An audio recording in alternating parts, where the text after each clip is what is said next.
साथियों, कोई नहीं चाहता कि उसकी संतानें भी गरीब रहे, लेकिन कांग्रेस के शाही परिवार की कितनी उसकी करनी का फल है कि जो गरीब जहां था वो गरीब ही रहा। कांग्रेस के दशकों के राज में यही स्थिति थी। कांग्रेस की वजह से ही इतनी बड़ी आबादी पिछड़ी रह गई, वंचित रह गई, शोषित रह गई। ये कांग्रेस ही है ओबीसी कमीशन को संवैधानिक दर्जा तक नहीं दिया। कांग्रेस ने मेडिकल की परीक्षाओं में ओबीसी आरक्षण तक नहीं दिया। और आज जब देश में एक आदिवासी बेटी राष्ट्रपति है, यहां छत्तीसगढ़ में आदिवासी मुख्यमंत्री है, छत्तीसगढ़ में ओबीसी उप मुख्यमंत्री है, पड़ोस में एमपी में भी भाजपा के मोहन यादव जी मुख्यमंत्री है।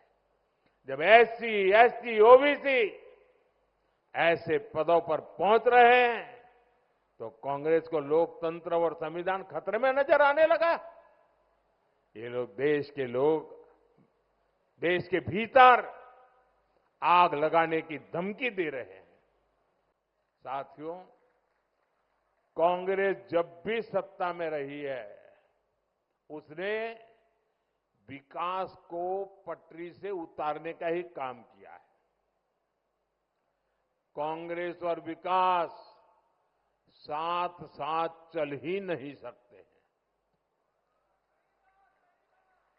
इसके बजाय कांग्रेस जहां जहां सरकार में रही वहां हिंसा और भ्रष्टाचार चरम पर पहुंच गया।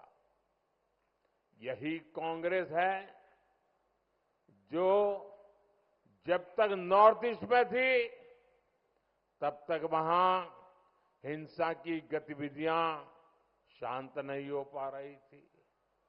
यही कांग्रेस है जो जब तक पावर में रही छत्तीसगढ़ में नक्सली माओवादी हिंसा बढ़ती रही। आखिर कांग्रेस और हिंसा का ये कौन सा नाता है, कौन सा कनेक्शन है? जवाब है भ्रष्टाचार। अपना भ्रष्टाचार छिपाने के लिए कांग्रेस हिंसा को बढ़ावा देती रही, लोग जान गंवाते रहे, लेकिन कांग्रेस अपनी तिजोरी भरने में लगी रही।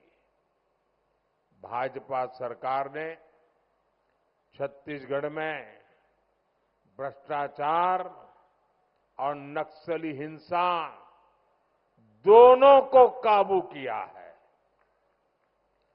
अब छत्तीसगढ़ में नक्सलवाद तेजी से कम हो रहा है और मैं छत्तीसगढ़ को गारंटी देता हूं,